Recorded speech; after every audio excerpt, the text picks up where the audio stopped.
안녕하세요. 이번 시간에는 전기이론이죠. 전기이론이라는 부분을 배우시는데요.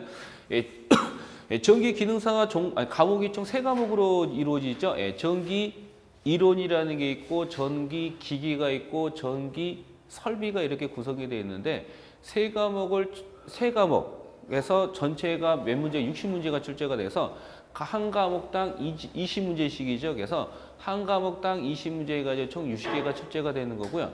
그 60개 중에서 우리가 몇 개를 36개만 맞히시면 돼요. 까락은 없는 거죠. 까락은 없기 때문에 총 몇 개만 60문제 중에 36개만 맞히시면 되는 겁니다. 옛날에는 이제 종이로 시험 봤는데 요즘 들어서는 이제 컴퓨터로 보다 보니까 시험장에 가셔가지고 이제 컴퓨터로 여러분이 시험 보시면 되고요. 합격자 발표는 당일이죠. 여러분이 이제 전송을 하시면요. 1분 안에 그게 합격 통보가 바로 나옵니다. 그래서 컴퓨터상으로 이제 합격 여부가 이제 그날 알 수 있으니까요. 공부 열심히 하셔가지고 꼭 내년 1회, 내년이죠. 내년 시험에 꼭 여러분이 합격하시면 됩니다. 그러면 오늘은 이제 뭐 하실 거냐면은 요걸 한번 봅니다. 몇 쪽이냐면은 교재 1페이지인가요? 1페이지. 지금 들어가는 과목이 전기 이론이죠. 전기 이론이라는 부분을 해드리는데 전기 이론에서 전기 이론이 총 몇 장으로 구성되냐면은 7장으로 구성되어 있습니다. 그래서 지금 제 1장 직류회로입니다.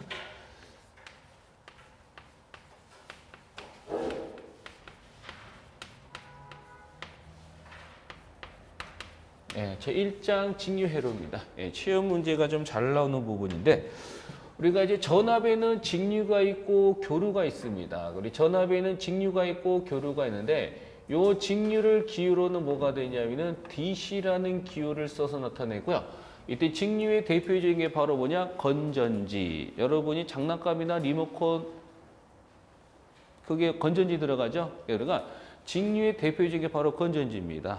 건전지. 우리가 장난감이나 리모컨 들어가는 그 건전지 있죠? 그걸 뜻하는 거고요. 그럼 직류가 뭡니까? 라고 여쭤본다면 직류라는 것은 요겁니다. 직류라는 것은 시간에 따라. 시간에 따라 전압 또는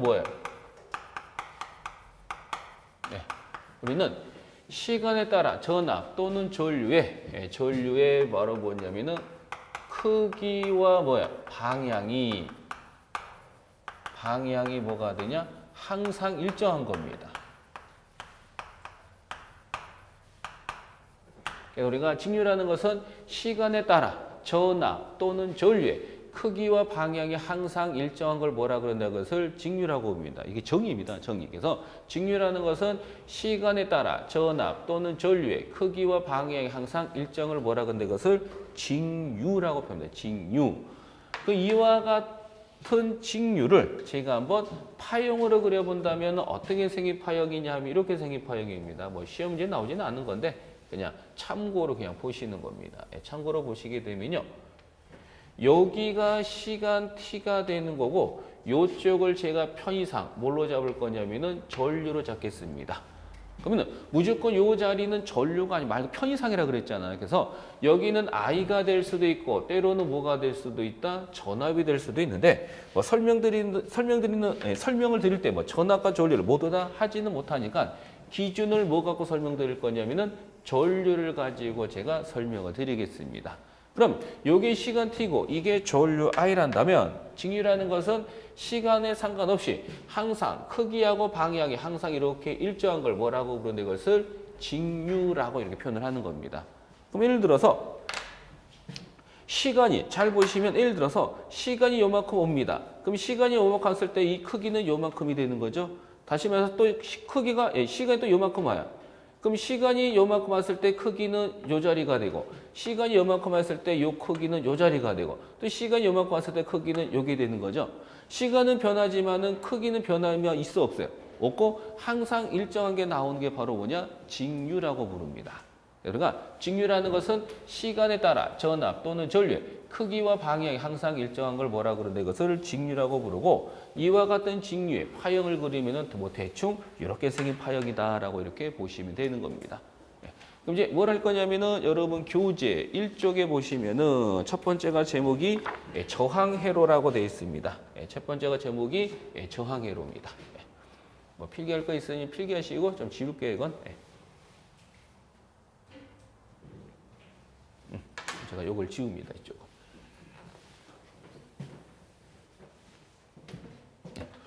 그럼 책을 보시면 첫 번째가 바로 뭐로 되어 있냐? 첫 번째가 바로 저항회로라고 되어 있죠. 첫 번째가 제목이 저항 뭐야? 회로다라고 이렇게 되어 있습니다. 무슨 회로? 저항회로입니다. 저항회로인데 그럼 제가 한번 그림을 한번 그려봅니다. 여러분 전기 소자, 우리 전기의 기본 소자는 RLC입니다. 그러면은 첫 번째 지금 제가 저항에 대해서 해드리는데 전기 회로에서 어떤 뚜렷한 말이 없는 한 이렇게 생긴 소자를 뭐라고 부르냐 이것을 저항이라고 하자라고 약속을 잡은 거. 이게 약속입니다.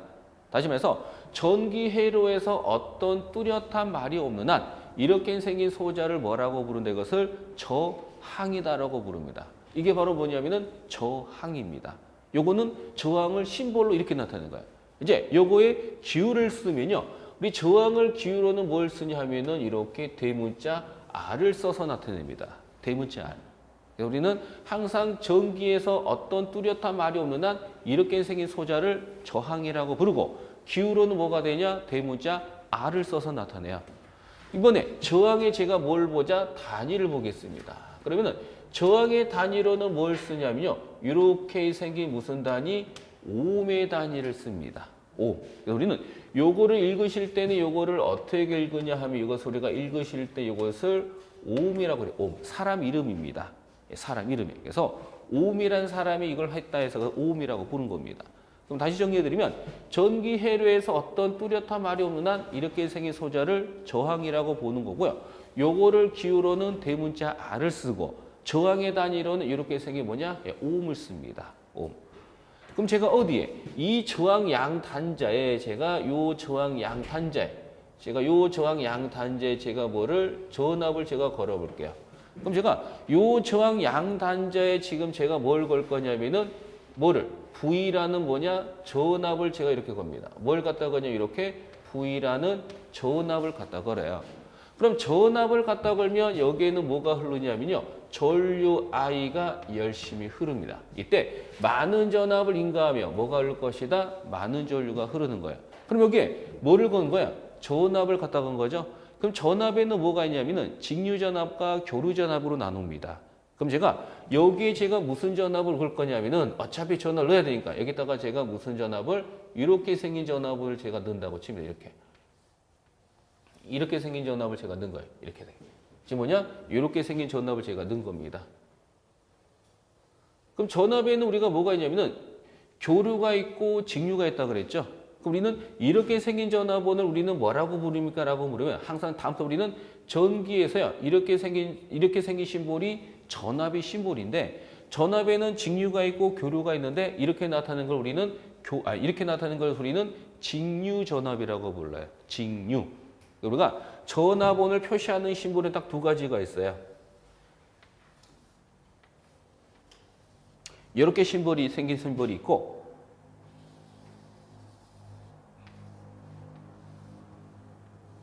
이렇게 생긴 심볼이 있습니다. 우리는 전압을 심볼로 나타내면은 이렇게도 나타낼 수도 있고 이렇게 나타낼 수가 있어요. 그럼 이거하고 이거의 뭐예요? 차이는 뭐냐면은 전압에는 직류가 있고 교류가 있다 그랬는데 이렇게 나타내는 전압을 직류라고 부르고요. 직류. 기울어는 뭐냐? DC, 직류죠. DC. 직류라고 부르는 거고요. 이렇게 생긴 전압원을 요걸 우리는 교류라고 부른다. 그럼 교류를 기울어는 뭘 쓰냐? 바로 AC를 써서 나타냅니다. 이게 AC. 그럼 요게 전압의 심볼이에요.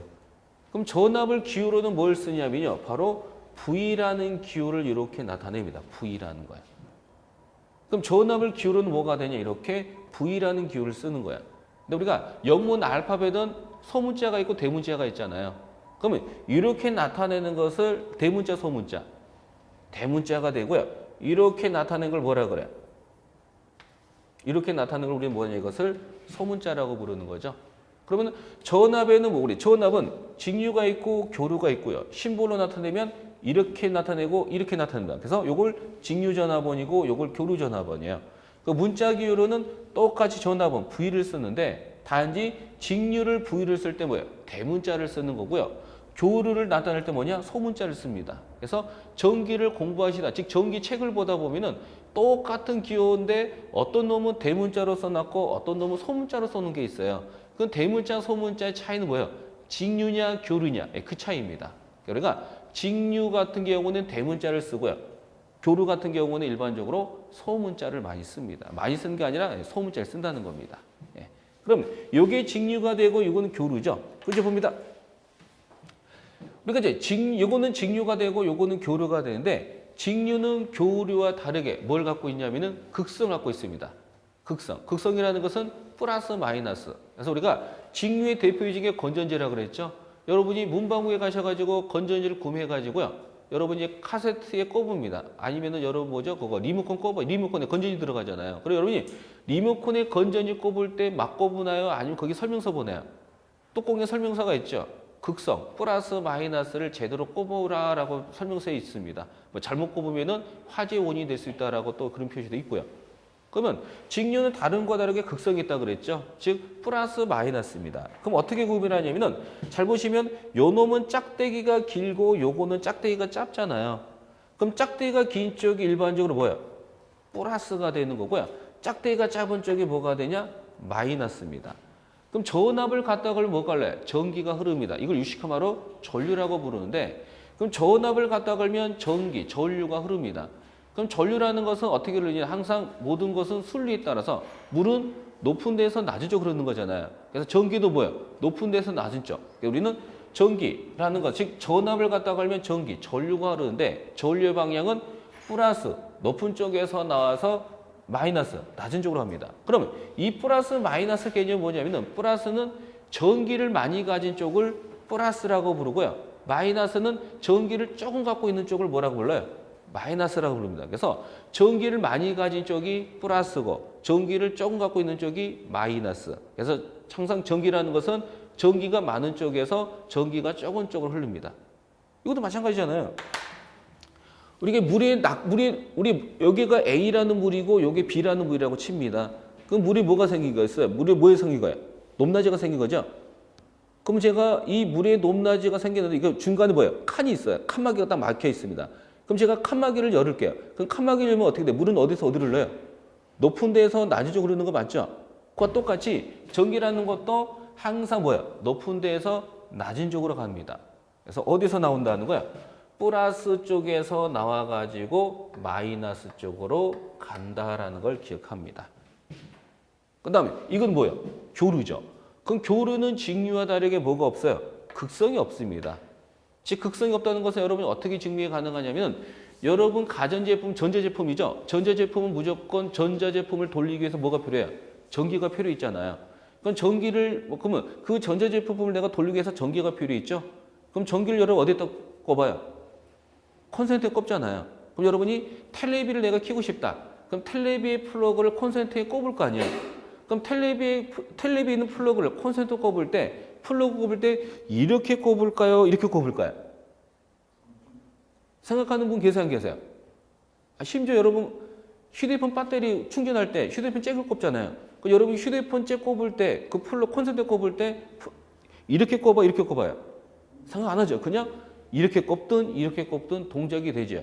이유는 교류는 뭐가 없기 때문에 극성이 없습니다. 그래서 교류는 극성이 없기 때문에 플러그를 어느 쪽으로 꼽든 간에 전기는 공급이 되지만 직류는 교류와 다르게 극성이 있기 때문에 항상 플러스하고 마이너스를 맞춰줘야 됩니다.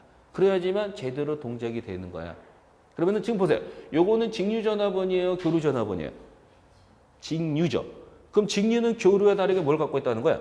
극성 갖고 있습니다. 그러면은 긴 쪽이 플러스가 되고 짧은 쪽이 마이너스예요. 그럼 전압을 갖다 걸면 뭐가 할래요? 전기가 흐르죠. 이걸 유식한 말로 우리는 전류라고 표현합니다. 그러면 전압을 갖다 걸면 전기, 전류가 흐르는데 전류라는 것은 항상 어디에서? 높은 데서 낮은 쪽으로. 그래서 우리는 어디에서? 플러스에서 나와가지고 마이너스. 그래서 우리는 전류 방향이 요 방향이 되는 거 맞죠? 그래서 요 I가 흘러서 이렇게 들어갑니다. 맞나요? 근데 여기서 알아둘 것은요. 지금 전류 방향이 지금 이렇게 들어가는 거죠. 그럼 여기서 여러분이 또 알아두실 것은 전류가 들어가는 쪽이 뭐냐? 플러스가 되는 거고요. 전류가 나가는 쪽이 뭐냐? 마이너스가 됩니다. 그럼 제가 뭘 알면 전류의 흐름을 알면은 뭘 알 수 있어요? 전압의 방향을 알 수 있죠. 그러니까 우리는 전류가 들어가는 쪽이 플러스고 전류가 나가는 쪽이 마이너스로 요만큼의 전압이 걸리는 겁니다. 그럼 만약에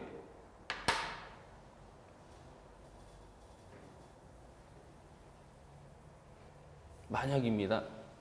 문제. 이와 같은 그림 딱 지워지고 요 양단지에 걸리는 전압의 방향을 옳게 나타낸 걸 찾으세요라고 만약 물은다면은 보세요. 지금 지워진 상태고 지금 요 양단지에 걸리는 전압의 방향, 극성 플러스 마이너스 방향을 옳게 나타낸 그림을 찾아라라고 나옵니다. 그러면 어떤 답을 찾아야 돼요? 지금 주어진 조건은 요겁니다. 이게 주어진 조건이에요. 지금 요 양단지에 걸리는 전압, 극성 있죠. 플러스 마이너스 방향을 옳게 그린 그림을 찾으셔. 라고 했을 때는 어떤 그림을 보기 중에 찾아야지만 정답이 될까요? 힌트는 뭐예요? 전류 방향이 지금 주어진 거죠. 앞에서 제가 뭐라 그랬어요? 전류가 들어오는 쪽이 뭐예요? 플러스, 나가는 쪽이 마이너스로 전압 걸린다 그랬죠. 그러면은 여기에서 제가 극성을 굳이 그린다면은 어떻게 그려야 돼요? 어떻게 그려야 돼요? 어떻게? 긴 쪽이죠? 그래서 우리는 여기 플러스 쪽이 뭐예요? 요 플러스 쪽이 이렇게 긴 게 돼야 되는 거고요. 마이너스 쪽이 이렇게 짧은 걸 돼야 됩니다. 이런 식으로. 그래서 이런 식으로 답을 찾으시면 정답입니다. 이해가시나요? 네. 뭘 알고? 전류 방향을 알면은 전압의 방향을 알 수 있다는 겁니다. 이런 식으로 여러분이 참고상으로 봐요. 그러면 전압을 이제 갖다 걸었더니 뭐가 흘러요? 전류가 이런 식으로 흐릅니다. 그럼 여기서 V라는 놈이 있고 I라는 놈이 있고 R이라는 놈이 있죠? 그럼 여기 지금부터 V가 뭐고 I가 뭐고 R이 뭔지를 지금부터 한 개씩 봅니다. 그럼 첫 번째가 뭐로 되어 있어요? 첫 번째가 오hm 법칙으로 되어 있나요? 가로 1번이 바로 오hm 법칙으로 되어 있습니다. 첫 번째가 바로 무슨 법칙이냐? 오hm 법칙입니다. 굉장히 중요한 법칙이죠. 오hm 법칙입니다. 오음이란 사람이 뭐가 돼요? 만들었다 해서 이것을 오hm 법칙이라고 불러요. 그럼 잘 보시면 제가 요 저항 양단자의 전압을 갖다 걸니 뭐가 흘러냐? 전류가 흐른 거죠. 그럼 우리는 요 V는 전압이고 I는 전류고 R은 저항입니다. 그럼 우리는 이 V와 I와 이 R이죠. 즉 V와 I와 R 사이에는 어떤 법칙이 성립하는데 무슨 법칙? 오hm 법칙이 성립합니다. 그럼 뭐가 오hm 법칙이냐면은 전압 V라는 것은 바로 뭐냐? 오hm 곱하기 I를 우리는 무슨 법칙이라고 불러요? 오hm 법칙이라고 부릅니다. 다시 오hm 법칙이라는 것은 전압과 전류 사이는 무슨 관계? ohm이라는 관계가 있다 해서 이걸 무슨 법칙? 오hm 법칙이라고 부릅니다. 다시 우리는 이 V와 I와 R 사이에는 어떤 법칙이 성립하는데 무슨 법칙? 오hm 법칙입니다. 그럼 오hm 법칙이라는 것은 전압 V라는 것은 바로 뭐냐? 전류 I에다가 뭐를? 오hm 값을 곱했죠. 우리는 V와 I와 우리 전압과 전류 사이는 ohm이라는 관계가 있다 해서 이걸 무슨 법칙? 오hm 법칙이라고 부릅니다. 누가? ohm이라는 사람이 이걸 ohm이라는 사람이 이걸 뭐가 돼요? 만들었다 해서 그것을 오hm 법칙이라고 부르는데요. 그럼 정확하게 따지면 이 법칙은 오hm 법칙이 ohm이라는 사람이 만들지는 않았어요. 그럼 어떤 사람이 만든 저도 몰라요. 근데 이겁니다.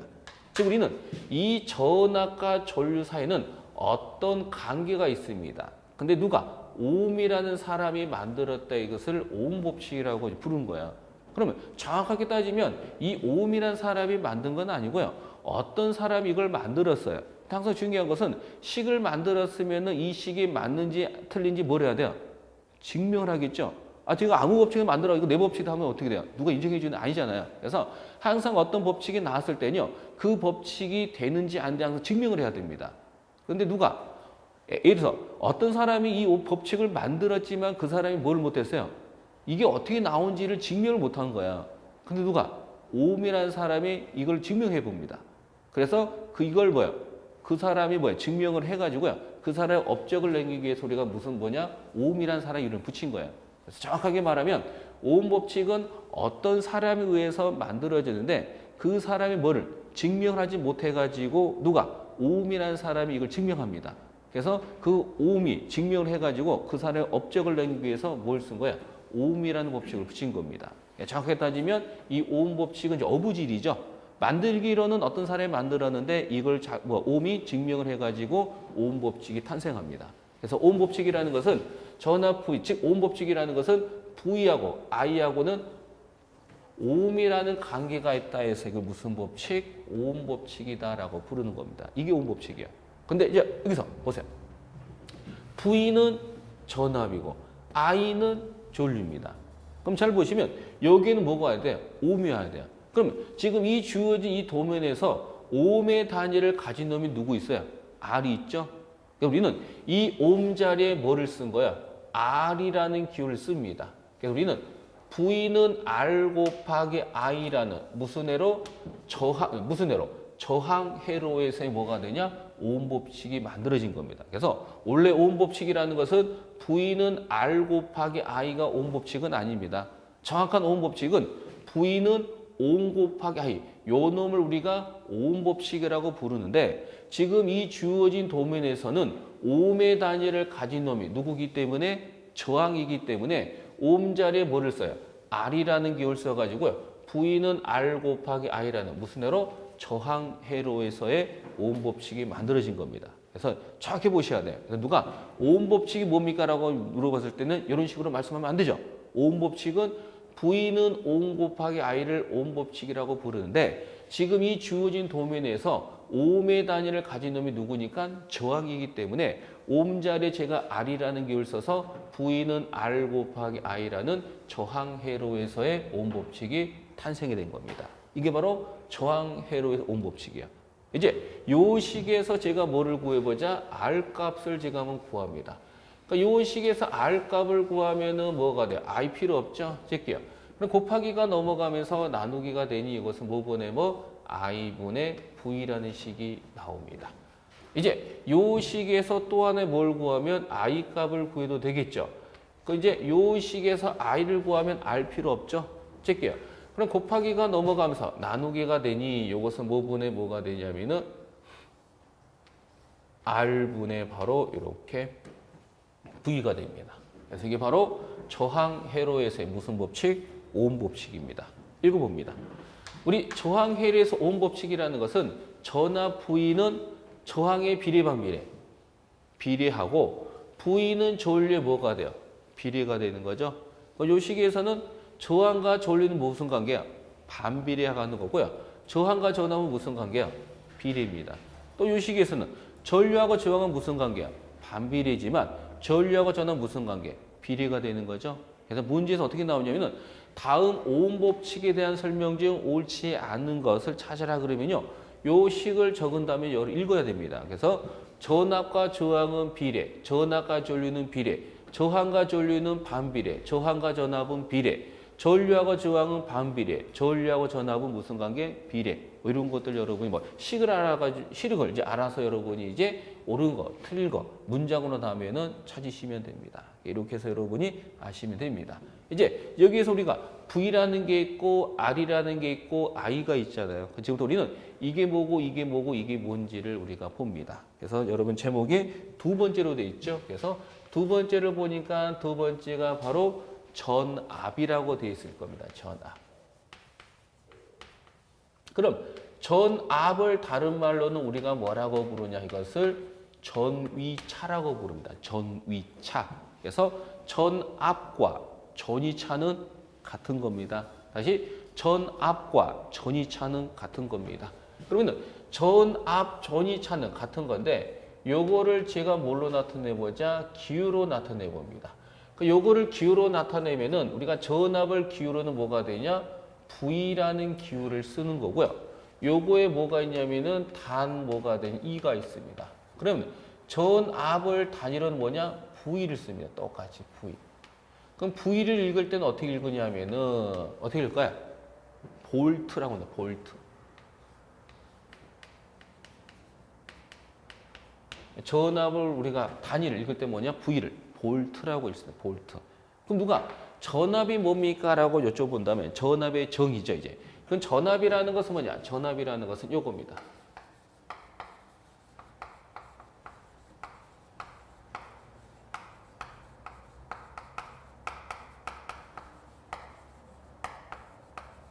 전압이라는 것은요, 전하가 이동했을 때 한 일을 우리는 뭐라 그러냐, 이것을 전압이라고 부릅니다. 다시 전압이라는 것은 전하가 이동했을 때 한 일을, 이것을 전압입니다. 그럼 여기 지금 제가 전하라고 썼는데 이 전기라는 것은 눈에 보여 안 보여? 안 보입니다. 추상적인 겁니다. 그래서 이해하기가 굉장히 불편한 건데, 지금 저는 전하라고 했지만 여러분 밖에서 일상에서 이 전하를 어떤 용어로 쓰냐 하면 어떤 용어로 쓸까요? 전하의 용어를 쓰진 않지만 그때 이 용어는 씁니다. 어떤 용어냐? 바로 전기라는 용어를 쓰는 거 맞죠? 그럼 여러분이 밖에서는 전기라고 표현할 겁니다. 근데 그 전기가 바로 전하입니다. 전하. 우리가 전하나 전기나 똑같아요. 그래서 전하, 전기가 이동했을 때 한 일을 우리는 전압이라고 부릅니다. 그 문제는 이 정의가 나오진 않고 뭐가 나오는 거야? 수식어가 나오는, 공식이 나오는 겁니다. 그럼 우리는 전하가 전이차는 같은 거고, 이때 전압 전이차라는 것은 바로 전하가 이동했을 때 한 일이 바로 전압이죠. 요걸 뭐로? 수식으로 나타내면 요겁니다. 즉 전압을 기울어는 V를 써서 나타내는데, 이때 전압이라는 것은 바로 이 Q 쿨롱의 전기량을 이동했을 때 한 일이 바로 뭐냐? 전압입니다. 그래서 전압이라는 것은 Q 쿨롱의 전기량을 이동했을 때 한 일이 바로 전압입니다. 누구를? 요 놈을 수식으로 나타내면 요게 바로 됩니다. 우리는 시험 문제는 요 놈이 출제가 되겠죠. 이제 여기서 여기 지금 Q라고 적어놨는데 이 Q를 우리는 뭐라고 부르냐? 이 Q를 우리는 이것을 전하 또는 이것을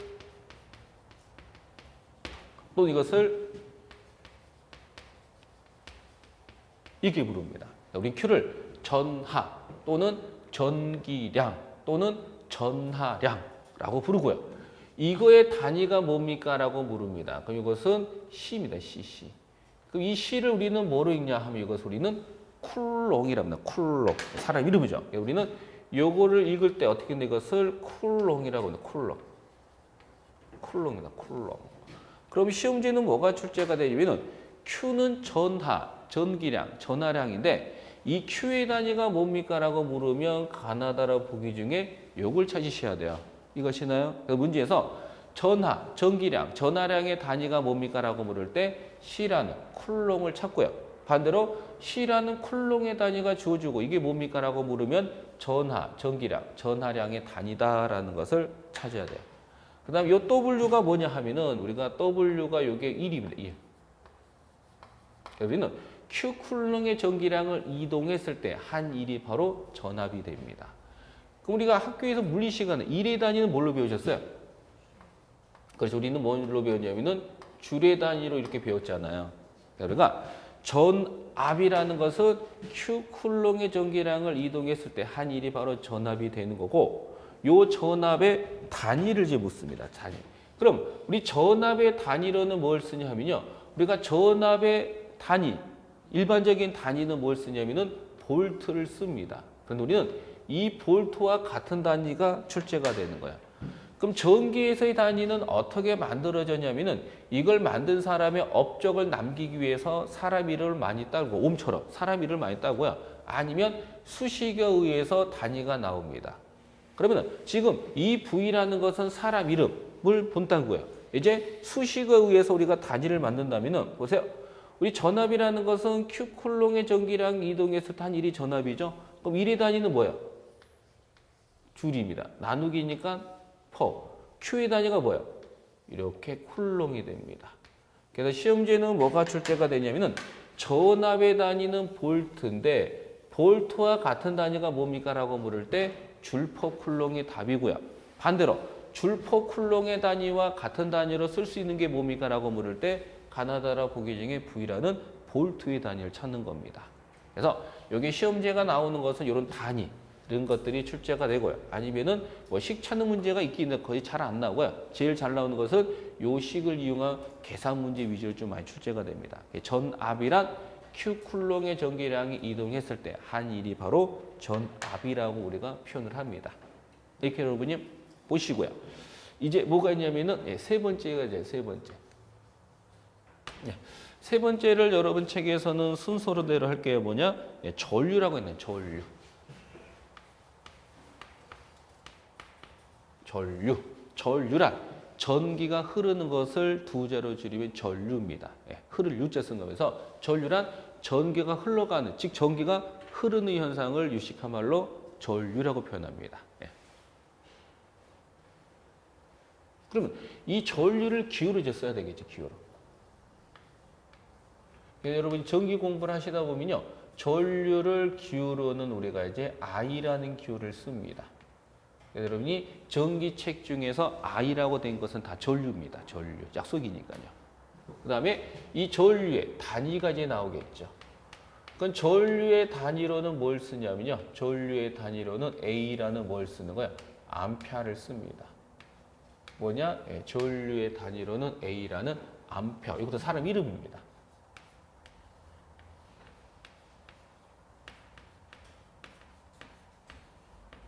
암페어라고 해서 암페어라고 있습니다. 전류입니다. 우리는 전류를 기호로는 I라는 기호를 쓰고요. 이때 단위로는 A라는 암페어입니다. 그래서 전기책에서 I는 뭐야? 전류입니다. 다 전류입니다. 약속이었으니까 이렇게. 이제 전류가 뭐냐? 정의죠. 뭐 시험 문제는 정의는 묻지는 않겠지만, 그럼 전류라는 것은 요겁니다.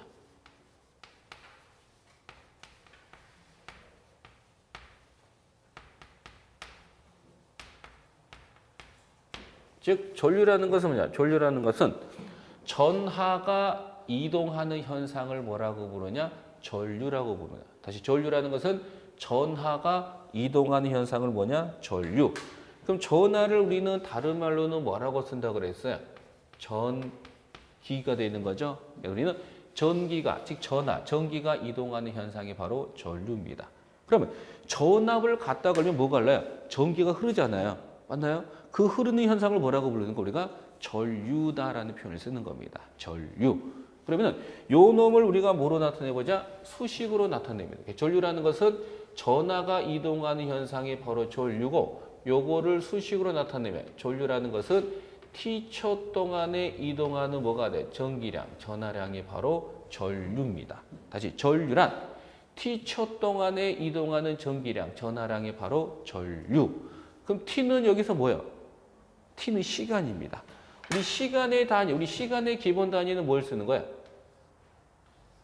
그렇죠. 세크라는 뭐냐? 초 단위를 씁니다.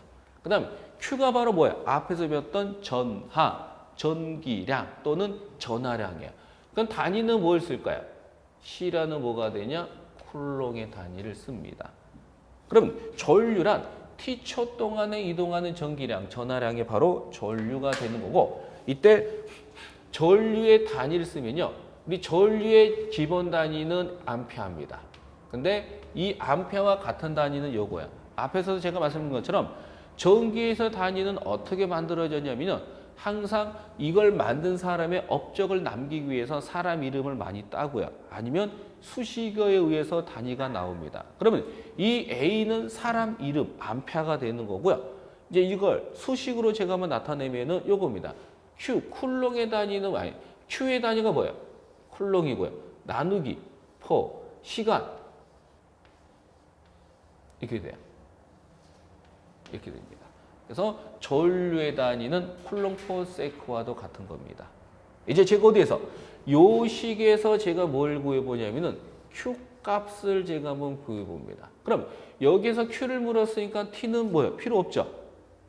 지키잖아요. 그럼 나누기가 넘어가면서 뭐예요? 곱하기가 되죠? 그럼 어떤 식이 나오는 거야? I 곱하기 바로 T가 됩니다. 그럼 요거의 단위는 어떻게 됩니까? 라고 여쭤본다면 바로 Q의 단위는 뭐예요? 쿨롱이잖아요. 그럼 이 쿨롱과 같은 단위는 요겁니다. 우리가 I가 바로 전류죠. 우리 전류의 단위는 뭐예요? 암페어를 씁니다. 곱하기 T가 뭐예요? 시간이죠. 우리 시간의 기본 단위 뭘 쓴다는 거예요? 그렇죠. 이렇게 씁니다. 그럼 문제에 굉장히 잘 나오는 문제가 있습니다. 뭐가 잘 나오냐면은 거의 뭐야? 시험 문제 단골이에요.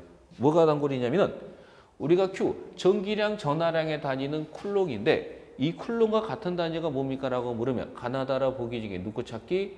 암페어 세클 찾습니다. 그래서 요게 출제 빈도가 굉장히 높아요. 다시 말씀드립니다. 우리 전기량, 전하량의 단위는 C쿨롱이죠. 이 쿨롱과 같은 단위가 뭡니까? 라고 물을 때 암페어 세크입니다. 얼마나 잘 나오냐면은 1년에 뭐가 되냐? 항상 한두 번은 나옵니다. 굉장히 잘 나옵니다. 많을 때도 있겠지만은 그만큼 뭐야? 시험 문제에 잘 나오는 부분이니까요. 요 부분을 봐두시면 되는 거야.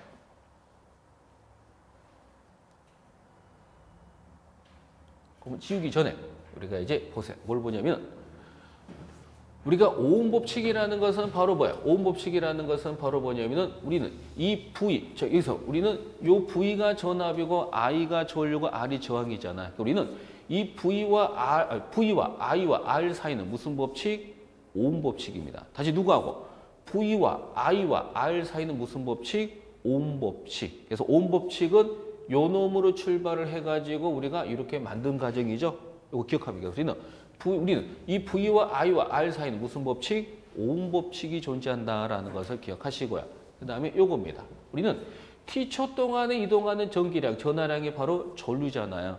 그럼 요 공식은 어떤 경우에 쓰냐면은 문제에서 요건 I, TQ죠. 여러분이 문제를 풀다 보면은 ITQ, 우리 IQ라 그러죠. 문제를 풀다 보면은 ITQ가 보입니다. ITQ. 문제에서 ITQ가 나면 무조건 우리는 어디서 출발하냐? 이 전류 구하는 공식에서 무조건 출발점을 잡으십니다. 다시 우리는 V와 I와 R 사이는 무슨 법칙? 오음 법칙이니까 오음 법칙하고 문제를 풀면 되는 거고, 그 다음 우리 T초 동안에 이동하는 전기량, 전하량이 전류잖아요. 그래서 문제를 풀다 보면 ITQ가 나옵니다. ITQ. 그래서 문제 풀다 보면 ITQ가 나오면 무조건 어디에서 전류 구하는 공식 있죠? 요 공식에서 무조건 문제를 풀어주시면 됩니다. 그래서 뭐가 나오면 ITQ가 나오면 무조건 요식 떠오르면 되고, V와 I와 R 사이는 무슨 법칙? 오음 법칙이죠. 그럴 때 우리가 오음 법칙을 이용해서 문제를 푸시면 됩니다. 여기까지 바로 세 번째 부분을 설명을 드린 겁니다. 출제가 잘 되는 거니까요. 요 부분을 여러분이 보시면 되고, 그럼 요거에 관련된 문제를 제가 한번 풀어보겠습니다. 뭘 보시냐면은 교재 볼까요? 교재를 보겠습니다. 몇 쪽이냐면요. 관련된 문제를 풀게요. 풀어볼게요.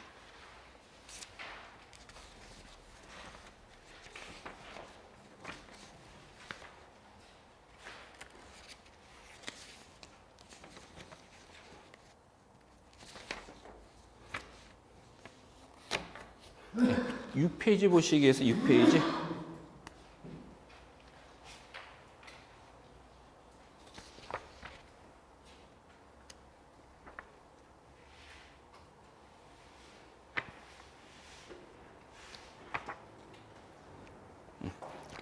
보시면 6페이지. 6페이지 보시면 문제 1번 한번 보시겠어요? 6페이지 문제 1번입니다.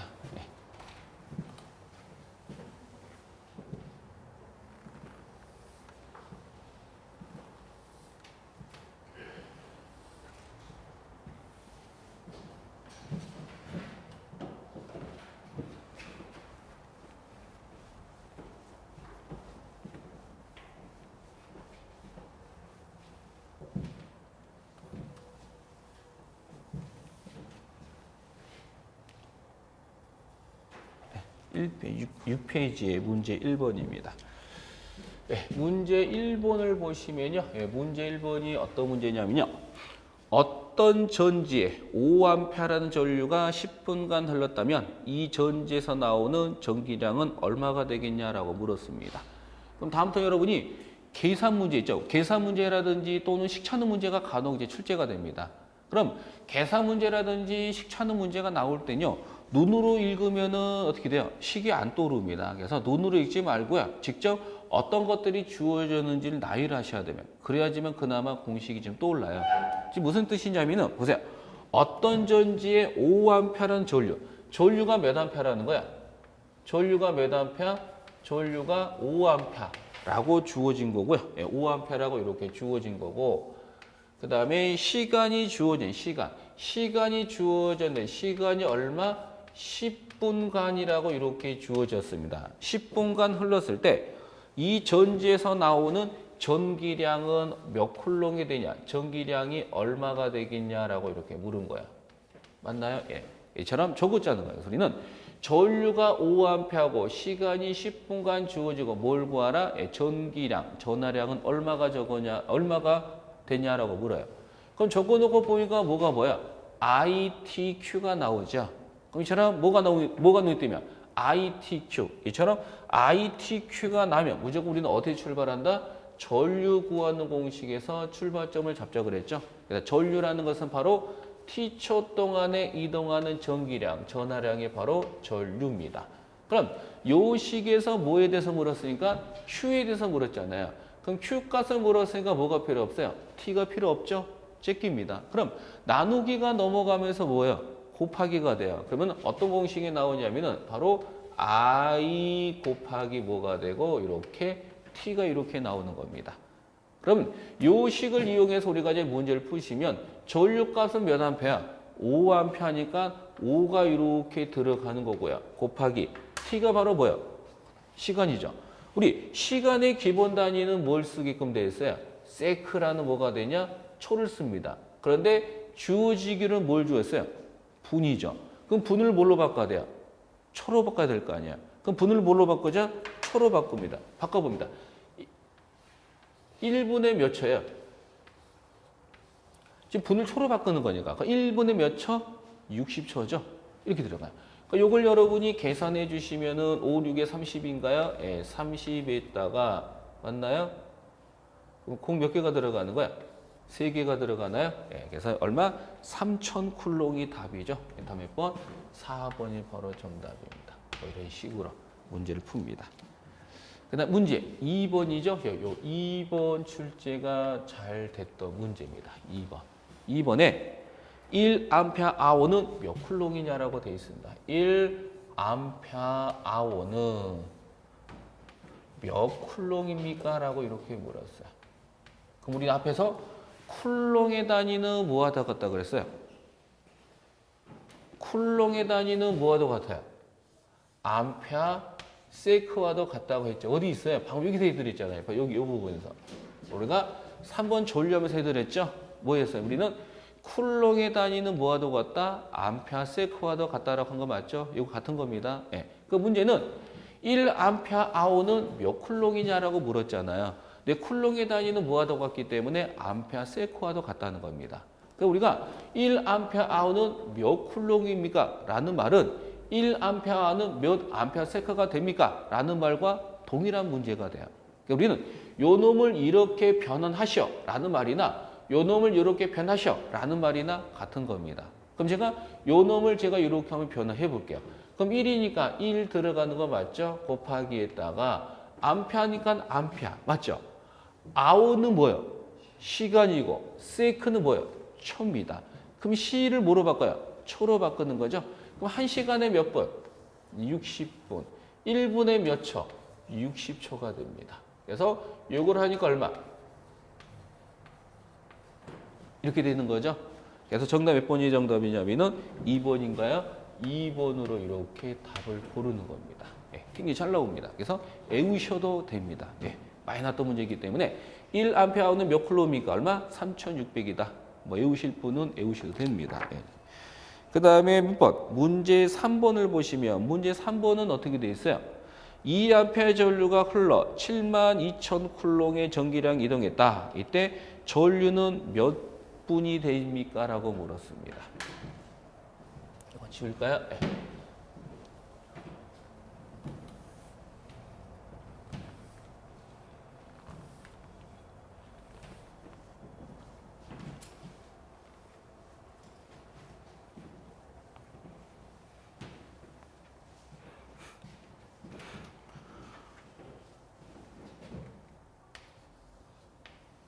문제 3번입니다.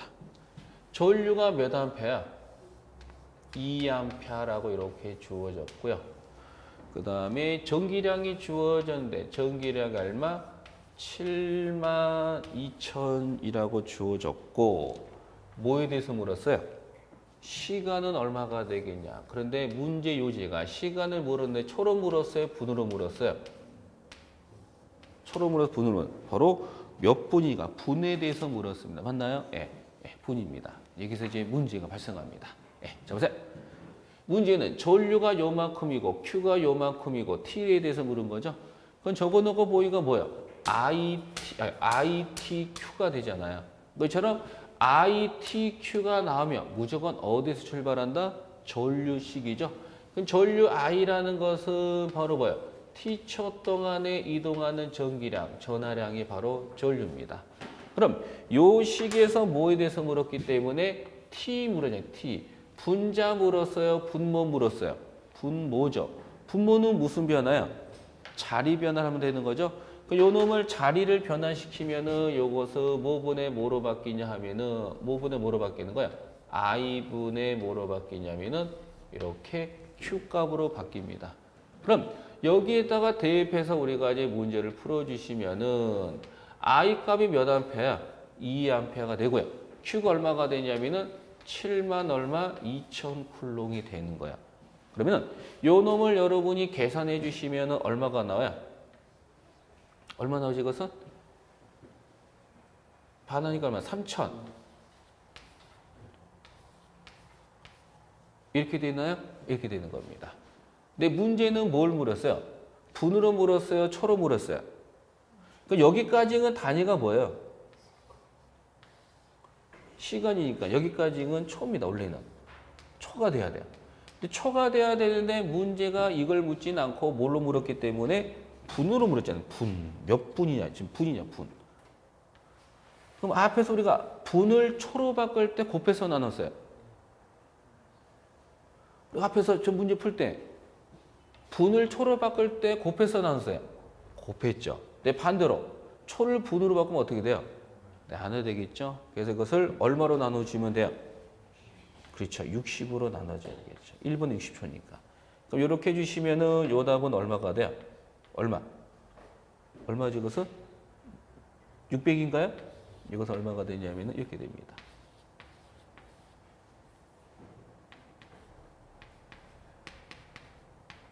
이렇게 바로 600분이 됩니다. 그래서 우리가 600번을 보기 중에 찾은 거니까 몇 번에 있어요? 4번에 있나요? 네, 답은 4번이 됩니다. 이렇게 우리가 문제를 푸는 겁니다. 그러면 4번은 어떻게 해요? 4번. 4번 문제. 또 4번이 약간 조금 어렵겠죠? 이따 쓸까요? 4번은? 4번. 4번 보시면요. 용량이 30A입니다. 그럼 잘 보세요. 우리가 암페아죠. 암페아는 뭐에 다니죠? 전류죠. 맞잖아요. 전류입니다. 그럼 요 아우가 뭐죠?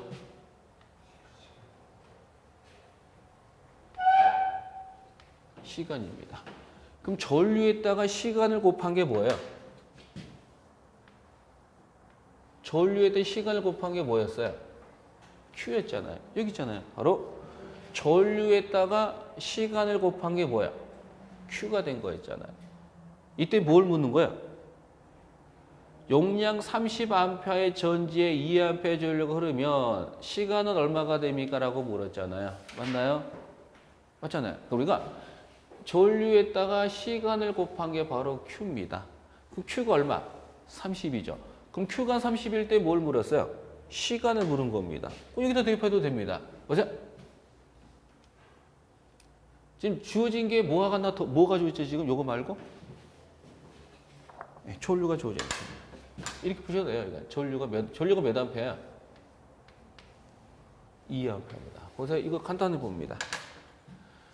우리가 전류에다가 시간을 곱한 게 요거잖아요. Q잖아요. 맞나요? 근데 문제는 뭘 물었어요? Q가 30이고 전류가 2일 때 시간을 물었죠? 그럼 봅니다. 전류가 몇 암페야? 2암페야. 그럼 이 아워 시간에 지금 요 시간, 이 시간에 얼마 값을 넣어줘야지만 30이 될까요? 지금 이 Q가 얼마? 이 Q가 30이야, 지금 결론적으로. Q가 30인데, 전류가 얼마? 2. 이때 시간 물었잖아요. 그럼 결론적으로 2에다가 얼마 값을 곱해주면 30이 나온다는 거야? 얼마?